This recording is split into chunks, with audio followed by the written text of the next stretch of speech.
यशयन glory YouTube channel के online platform पे मैं यशयन सिंह एक बार फिर से आपका हार्दिक स्वागत एवं अभिनंदन करता हूं। बीएड सेकेंड ईयर परीक्षा की तैयारी के क्रम में हम चर्चा कर रहे थे बीएड सेकेंड ईयर प्रथम प्रश्न पत्र की। लगातार हम प्रथम प्रश्न पत्र से संबंधित जो चर्चाएं कर रहे थे उसमें जो मोस्ट इम्पॉर्टेंट टॉपिक है उसकी भी चर्चा हमने आपसे किया। आपका पेपर आज 20/8/2022 को है, यानी आज से ही आपका पेपर शुरुआत है। पहले दिन पहला पेपर आपका होगा। जो भी प्रशिक्षु सिद्धार्थ विश्वविद्यालय से संबंधित हैं, बीएड सेकेंड ईयर में हैं, उनकी परीक्षाएं आज से शुरू हैं।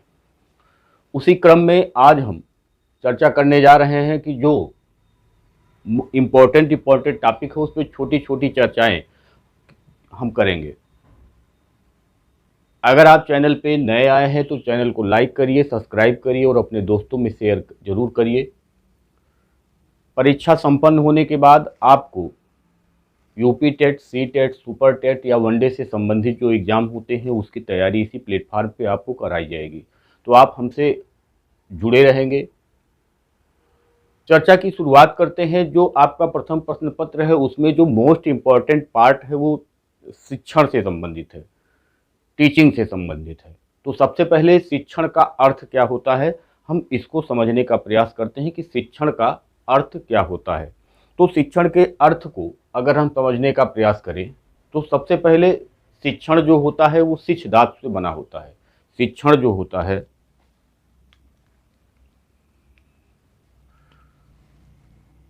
शिक्षण का अर्थ, अब ये जो शिक्षण का अर्थ है इसमें हम देखेंगे, अगर शाब्दिक अर्थ में जाएंगे तो शिक्षण जो है वो शिक्ष धातु से मिलकर बना हुआ है। शिक्ष धातु से बना हुआ है। अब शिक्ष धातु का जो अर्थ होता है वह होता है सीखना या सिखाना। सीखना आब्लिक सिखाना। इस शाब्दिक अर्थ की हम बात कर रहे हैं। शिक्षण जो है वो शिक्ष धातु, यानी शिक्षा भी आपका शिक्ष धातु से बना हुआ है और शिक्षण भी आपका शिक्ष धातु से बना हुआ है।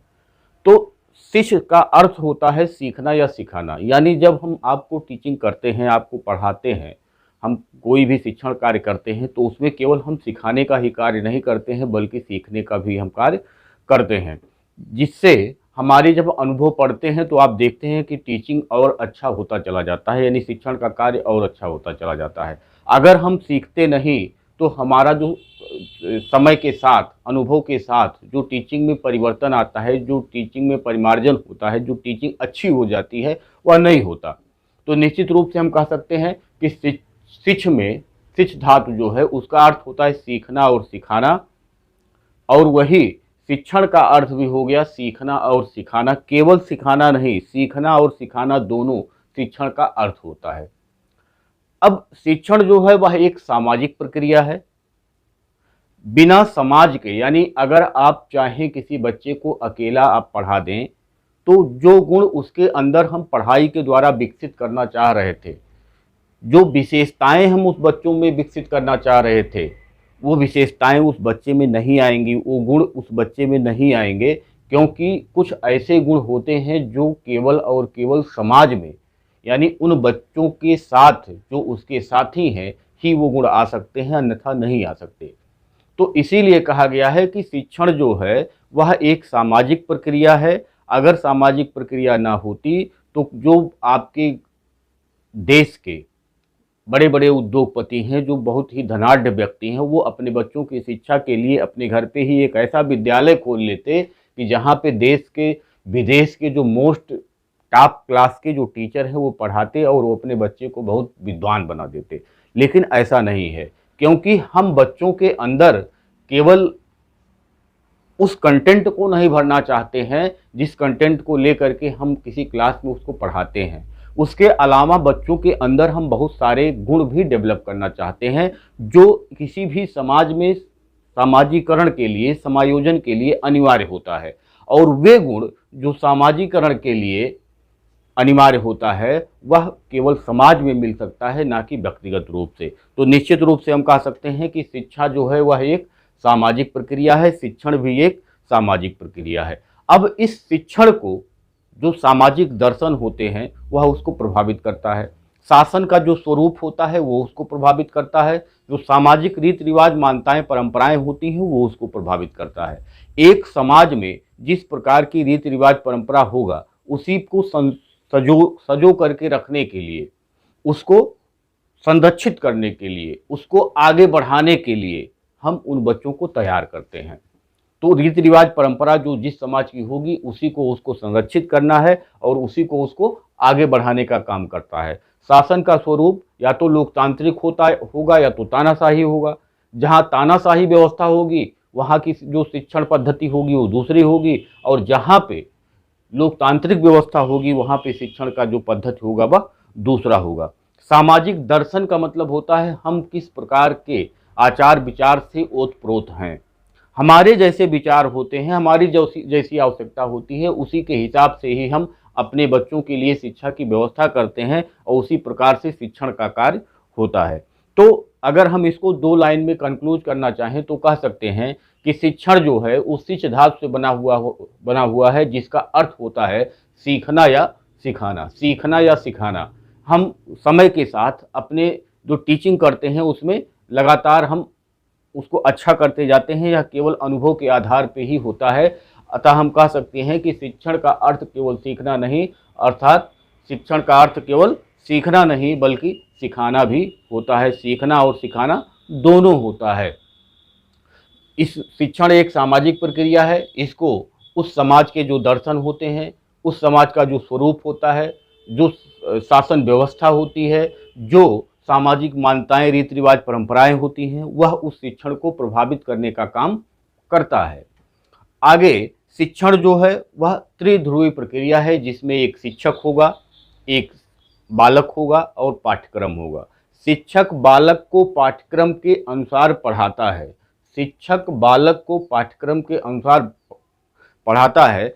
डीवी ने कहा शिक्षण त्रिध्रुवी प्रक्रिया है, उसमें एक शिक्षक होगा, एक बालक होगा और पाठ्यक्रम होगा। उसी के आधार पे उस बच्चे को हम पढ़ाते हैं और उसको हम जिस दिशा में मोड़ना चाहते हैं उसी दिशा के हिसाब से हम उसके लिए पाठ्यक्रम का निर्माण करते हैं। शिक्षण से होगा क्या? तो शिक्षण का जो रिजल्ट होता है, शिक्षण का जो प्रभाव होता है, ज्ञान में वृद्धि होती है और व्यवहार में परिवर्तन होता है। क्योंकि शिक्षण हम कुछ सिखाने के लिए करते हैं और सिखाने के लिए हम जब करेंगे तो निश्चित रूप से व्यवहार में परिवर्तन होगा, और जब व्यवहार में परिवर्तन होगा तो वह बच्चा कुछ ना कुछ सीखा हुआ होगा।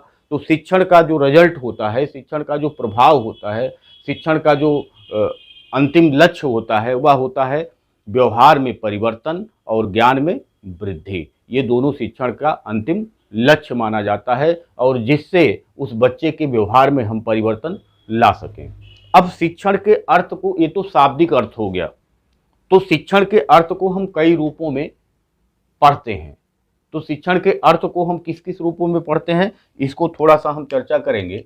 तो शिक्षण के अर्थ को हम किन किन अर्थों में समझते हैं, तो सबसे पहले ये शाब्दिक अर्थ हमने आपको बताया, जो हमने आपको बताया ये शाब्दिक अर्थ है ये वाला।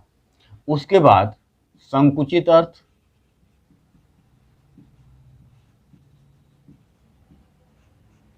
उसके बाद व्यापक अर्थ, उसके बाद एक तंत्र शासन में,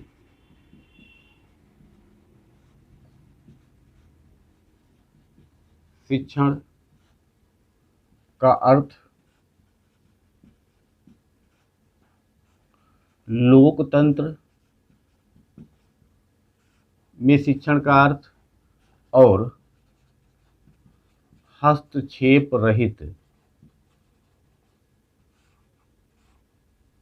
शासन में शिक्षण का अर्थ। इतने प्रकार से आप शिक्षण के अर्थ को लिख सकते हैं। शिक्षण का शाब्दिक अर्थ हमने आपको बताया, शिक्ष धातु का बना होता है जिसका अर्थ सीखना और सिखाना होता है। सीखने और सिखाने से व्यवहार में परिवर्तन आता है, ज्ञान में वृद्धि होती है, जो उस शिक्षण का लक्ष्य होता है। दूसरा संकुचित अर्थ कह सकते हैं, जो आज विद्यालयों में, कॉलेजों में जो पढ़ाई होती है उसी को हम शिक्षा के संकुचित अर्थ में प्रयोग लेते हैं, प्रयोग करते हैं। जैसे वहाँ पे जो उद्देश्य होता है, जो पाठ्यक्रम होता है, जो समय होता है, जो स्थान होता है, वो निश्चित होता है। तो जहाँ पे सीखने के लिए समय निश्चित हो, स्थान निश्चित हो, पाठ्यक्रम निश्चित हो, उद्देश्य निश्चित हो, ये सारे जहाँ कुछ निश्चित होते हैं उसी को हम शिक्षा के संकुचित अर्थ में लेते हैं। यानी आप कह सकते हैं कि विद्यालयों और कॉलेजों में जो पढ़ाई जाने वाली शिक्षा व्यवस्था है वह शिक्षा का संकुचित अर्थ है।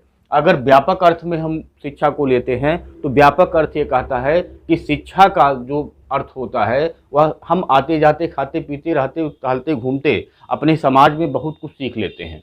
आप जो चींटी होती है उससे सीखते हैं परिश्रम करना। देखते हैं कि अपने से कई गुना ज़्यादा वजन वो लेकर के चलती है, और जब उसको आप देखते हैं तो उससे क्या आपको शिक्षा नहीं मिलती है? उससे आपको शिक्षा मिलती है। आप वृक्ष को, नदी को देखते हैं तो नदी अपना पानी नहीं पीती, वृक्ष अपना फल नहीं खाता, तो उससे भी हमको परोपकार की शिक्षा मिलती है। तो इस प्रकार से हमको इस जो प्रकृति है, इस प्रकृति में जो वस्तुएं हैं, जो प्राणी हैं, तो उससे भी हमको बहुत सारी चीज़ें सीखने को मिलती हैं। तो हम आते जाते, खाते पीते, टहलते घूमते अपने समाज में लोगों को देख करके जो कुछ भी सीख लेते हैं उसका कोई हम पहले से तय नहीं किए रहते कि हम सीखने जा रहे हैं, और हम सीख लेते हैं उस सारी चीज़ों को। तो ये है शिक्षा का व्यापक अर्थ। यानी जन्म से लेकर के मृत्यु पर्यंत तक हम जो कुछ भी सीखते हैं वह शिक्षा का व्यापक अर्थ होता है। अगर हम एक तंत्र शासन में, शिक्षण का अर्थ, एक तंत्र का मतलब होता है जहां तानाशाही व्यवस्था हो। तानाशाही व्यवस्था में जो शिक्षण का अर्थ होता है, इसका मतलब कि वहां पे जो शिक्षक होगा उसका उस पूरे शिक्षा प्रणाली पे अधिकार होगा, उस शिक्षा प्रणाली पे अधिकार होगा, यानी उसमें बच्चों के लिए कुछ भी नहीं होगा। ऐसी शिक्षा प्रणाली को हम एक तंत्र शासन में शिक्षा प्रणाली कहते हैं, या एक तंत्र शासन प्रणाली में शिक्षण कहते हैं।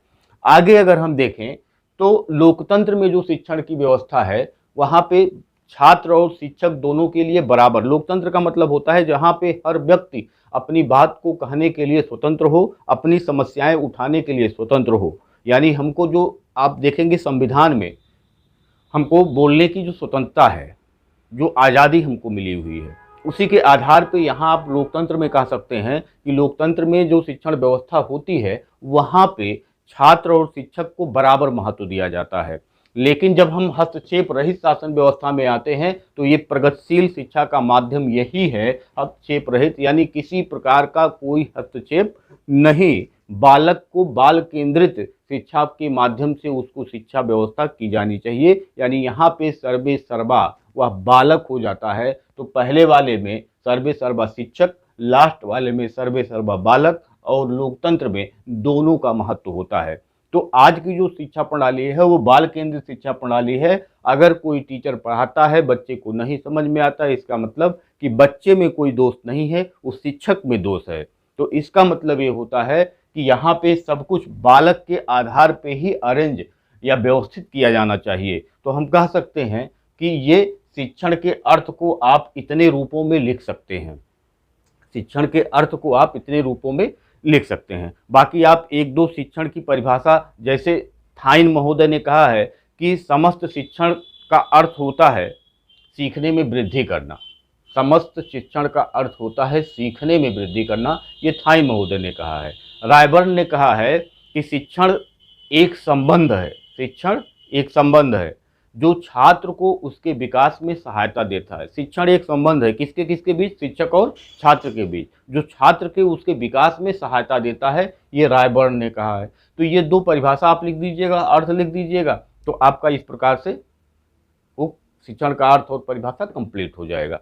इसके आगे अगर हम बढ़ें तो शिक्षण के प्रकार, शिक्षण के प्रकार,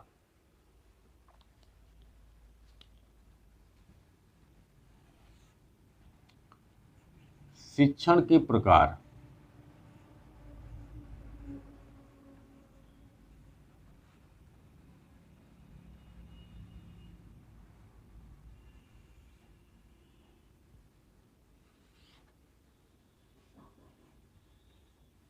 शिक्षण के प्रकार में आप देखिए तो कई प्रकार से इसका वर्गीकरण किया गया है। सबसे पहले उद्देश्यों के आधार पर अगर हम देखें तो आप ब्लूम टेक्सोनॉमी आपने पढ़ा होगा, तो अगर हम इसको उद्देश्यों के आधार पर देखेंगे, सबसे पहले उद्देश्यों के आधार पर, उद्देश्यों के आधार पर, तो इसमें बताया गया आपको कि ज्ञानात्मक होगा, भावात्मक होगा और क्रियात्मक होगा। ज्ञानात्मक क्या है, भावात्मक क्या है, क्रियात्मक क्या है, ब्लूम टेक्सोनॉमी में हमने आपको समझाया है। ज्ञानात्मक का मतलब होता है केवल और केवल ज्ञान में वृद्धि करना, उसको अपने आदत अपने चरित्र में उतारना नहीं होता है। जैसे अगर हमको बता दिया जाए कि गाली नहीं देना चाहिए, और अगर हमको यही लाइन केवल याद है गाली नहीं देना चाहिए, और एग्जाम में सही और गलत का टिक लगाने के लिए आ गया, मान लीजिए क्वेश्चन पूछ लिया गया कि हमको गाली नहीं देना चाहिए, सही या गलत, तो आप उसको सही या गलत कर ले जाएंगे, लेकिन आपको आप अपने व्यवहार में उसको नहीं उतारे, आप अपने आदत में उसको नहीं उतारे, आप अपने चरित्र में नहीं उतारे, केवल उस लाइन को रट लिया है, तो ये ज्ञानात्मक स्तर है। दूसरा स्तर, अगर हमको गाली नहीं देना चाहिए, अगर आप अपने भावों में अपने हृदय से उसको आपने सोचा और उस पर आपने कंक्लूजन निकाला, तो इसका मतलब हो गया कि ये भावात्मक स्तर का हो जाएगा। और क्रियात्मक स्तर का मतलब, अब हम अगर किसी को गाली नहीं दे रहे हैं तो इसका मतलब ये हो गया कि हमने उसको अपने आदत में अपने चरित्र में उतार लिया है। तो ज्ञानात्मक का मतलब केवल ज्ञान होना, भावात्मक का मतलब उस पर विचार करना और अपने दृष्टिकोण को विकसित करना, और तीसरा स्तर जो क्रियात्मक स्तर होता है उसका मतलब कि अब उस पर हम काम भी कर रहे हैं, किसी को गाली नहीं देते हैं। तो उद्देश्यों के आधार पर हमने शिक्षण को 3 कैटेगरी में बांटा है, पहला ज्ञानात्मक स्तर, दूसरा भावात्मक स्तर और तीसरा क्रियात्मक स्तर। अब स्तरों के आधार पे, इसके बाद स्तरों के आधार पे, स्तरों के आधार पर अगर देखें तो हमने कहा कि स्मृति स्तर, बोध स्तर और चिंतन स्तर, ये आपका शिक्षण के स्तर भी है, ये शिक्षण के स्तर भी है, ये भी क्वेश्चन पूछा जा सकता है शिक्षण के स्तर। तो शिक्षण के स्तर में स्मृति स्तर का मतलब वही जो यहाँ पे आपने ज्ञानात्मक में दिया है कि आपको केवल याद है, चीज़ें फिर से आप रिकॉल कर सकते हो, वो आपका स्मृति स्तर। बोध स्तर का मतलब कि हमने उसको ऐसा पढ़ा है, ऐसा सीखा है कि अब हम उसको अपने शब्दों में व्यक्त कर सकते हैं, तो वो आ जाएगा आपका बोधात्मक स्तर।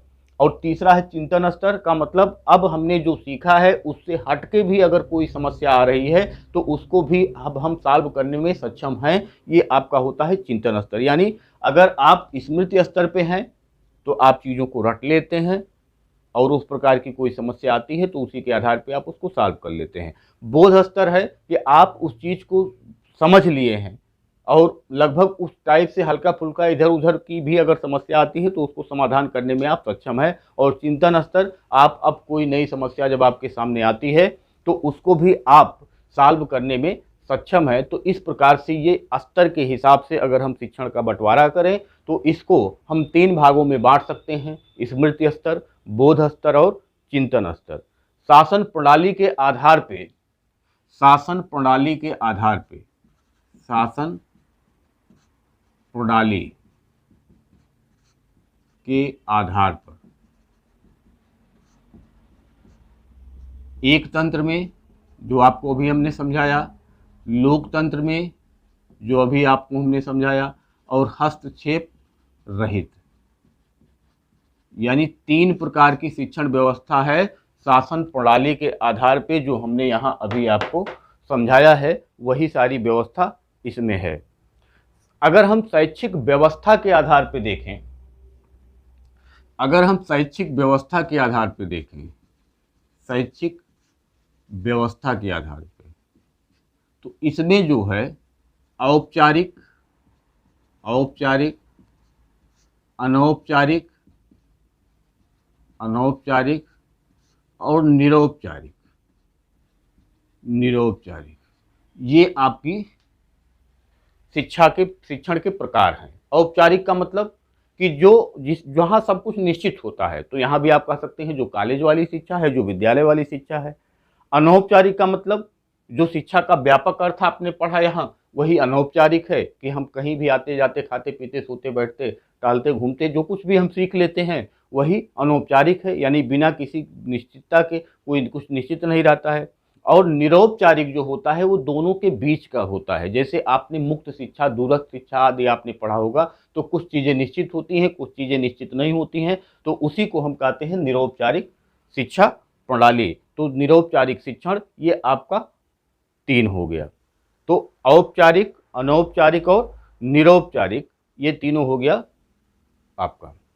उसके बाद यही थोड़ा सा आप समझ लीजिए कि 2 चीजें, एक उपचारात्मक शिक्षण, उपचारात्मक शिक्षण और निदानात्मक शिक्षण, निदानात्मक शिक्षण।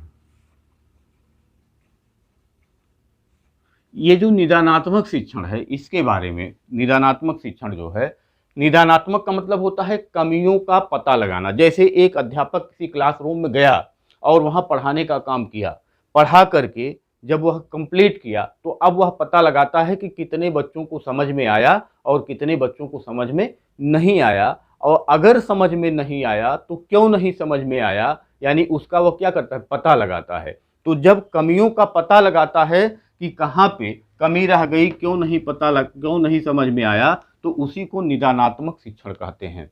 कमियों का पता लगाना, यानी बच्चों को क्यों समझ में नहीं आया, क्लासरूम में 50 बच्चे हैं, 10 बच्चे ऐसे हैं जिसको समझ में नहीं आया, तो क्यों नहीं समझ में आया, इसका पता लगाने के लिए हम क्या करते हैं, निदानात्मक शिक्षण करते हैं। और जब कमियों का पता लग जाता है तो उसको दूर करने के लिए जो शिक्षण हम करते हैं उसी को हम उपचारात्मक शिक्षण कहते हैं। आप देखते हैं कि आप किसी डॉक्टर के पास जाते हैं इलाज कराने, तो सबसे पहले वो कहता है जाकर के खून का जांच कराइए, पेशाब का जांच कराइए, इस टाइप की वो जांच लिख देता है, यानी डायग्नोस के लिए भेज देता है।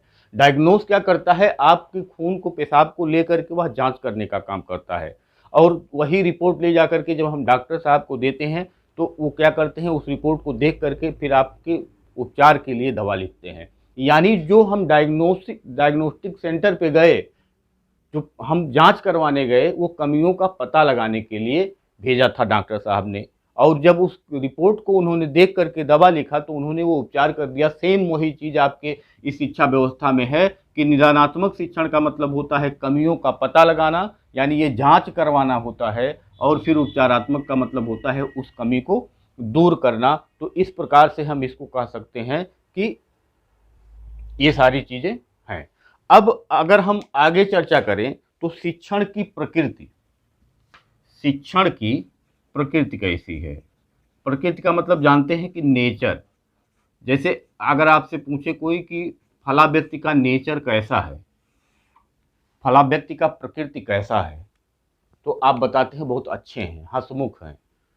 तो इस प्रकार से जो उनकी विशेषताओं को आप बताते हैं, गुस्सैल हैं, बहुत जल्दी गुस्सा कर जाते हैं, बहुत दयालु हैं, बहुत कृपालु हैं, तो इस टाइप की जो विशेषताएं आप बताते हैं उसके नेचर को आप प्रकट करते हैं। सेम वही चीज़ शिक्षण जो है उसका नेचर क्या है। तो शिक्षण के नेचर की अगर हम बात करें तो शिक्षण, सबसे पहले शिक्षण एक सोद्देश्य प्रक्रिया है। सबसे पहले हम शार्ट में ही लिखते चले जाएंगे, शिक्षण एक जो है वो सोद्देश्य प्रक्रिया है। सोद्देश्य का मतलब बिना उद्देश्य के शिक्षण नहीं होता है, कि कोई ना कोई उद्देश्य होगा तभी शिक्षण कार्य होगा, बिना उद्देश्य के कोई शिक्षण कार्य नहीं होता है।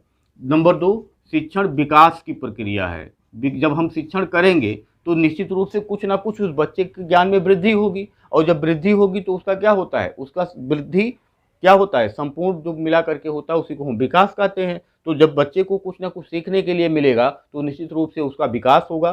तीसरा है, शिक्षण एक सामाजिक प्रक्रिया है। यह भी हमने आपको समझा दिया, शिक्षण एक सामाजिक प्रक्रिया है। और फिर शिक्षण एक व्यावसायिक प्रक्रिया है जो आज के डेट में माना जाता है। शिक्षण एक व्यावसायिक प्रक्रिया है। व्यावसायिक क्यों, आपको हमने वृत्ति पढ़ाया है कि प्राचीन काल में वृत्ति जो है वो शिक्षण नहीं माना जाता था, क्योंकि शिक्षा निःशुल्क थी। लेकिन आज हम अपनी रोजी रोटी, जरूरत और आवश्यकताओं को पूरा करने के लिए हम शिक्षण कार्य करते हैं, इसलिए वह आज एक वृत्ति है। अगर वृत्ति है तो वह व्यावसायिक प्रक्रिया एक हो गया। हम कह सकते हैं। उसके बाद ये जो शिक्षण है वो कला और विज्ञान दोनों है, कला और विज्ञान दोनों है। कला कब है? कला तब है जब हम पढ़ाते पढ़ाते इतना लीन हो जाते हैं कि हमको अगले क्षण हम किस प्रकार के एक्टिविटी को करेंगे हमको खुद नहीं पता होता है। हम अपना चेहरा कैसा करेंगे, हम अपना हाथ कहाँ ले जाएंगे, हम अपना सर कहाँ ले जाएंगे, हम किस प्रकार के जो शरीर संचालन करेंगे उसका हमको खुद नहीं पता होता है, जो एक अभिनेता का काम होता है। वही सेम काम एक शिक्षक का होता है, यानी वह अपने पढ़ाई में पढ़ाने में इतना लीन हो जाता है, अपने शिक्षण कार्य में इतना लीन हो जाता है कि वह क्या कर रहा है उसको खुद नहीं पता है। तो उसी को हम एक कला कह दिए। विज्ञान का मतलब होता है कि आप एक शिक्षक के जो शिक्षण कार्य है उसकी प्रभावशीलता की जांच कर सकते हैं। फैलेंडर को आपने पढ़ा होगा, तो जब उस हम जांच कर सकते हैं एग्जैक्ट कि वह कैसा शिक्षण कर रहा है तो वह फिक्स हो गया और वह क्या हो गया, क्रमबद्ध रूप से हम उसका जांच कर सकते हैं। तो यह एक विज्ञान की श्रेणी में आता है। फिर उसके बाद शिक्षण एक त्रिध्रुवी प्रक्रिया है।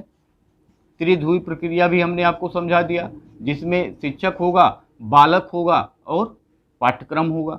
सातवां अगर हम कहें कि सातवां जो इसकी प्रकृति है वह क्या है, तो शिक्षण एक उपचारात्मक प्रक्रिया है, यानी जब हम में कोई कमी होती है तो उसी को दूर करने के लिए शिक्षण कार्य किया जाता है। तो इस प्रकार से हमने आज समझा इस क्लास में कि शिक्षण का अर्थ क्या होता है, शिक्षण के प्रकार कौन कौन से हैं, शिक्षण की प्रकृति क्या है, उपचारात्मक शिक्षण और निदानात्मक शिक्षण। इतना हमने आपको इस क्लास में बताया। अब नेक्स्ट क्लास में हम अभी आपसे चर्चा कर रहे हैं शिक्षण सूत्रों के बारे में, शिक्षण के सामान्य सिद्धांत, शिक्षण के मनोवैज्ञानिक सिद्धांत। तो इस प्रकार से अगला क्लास जो आपको मिलेगा उसमें शिक्षण के सूत्र, शिक्षण के मनोवैज्ञानिक सिद्धांत, शिक्षण के सामान्य सिद्धांत और फिर क्रियात्मक अनुसंधान, TLM यानी शिक्षण अधिगम सामग्री आदि आदि के बारे में आपको आगे क्लास मिलेगा। धन्यवाद।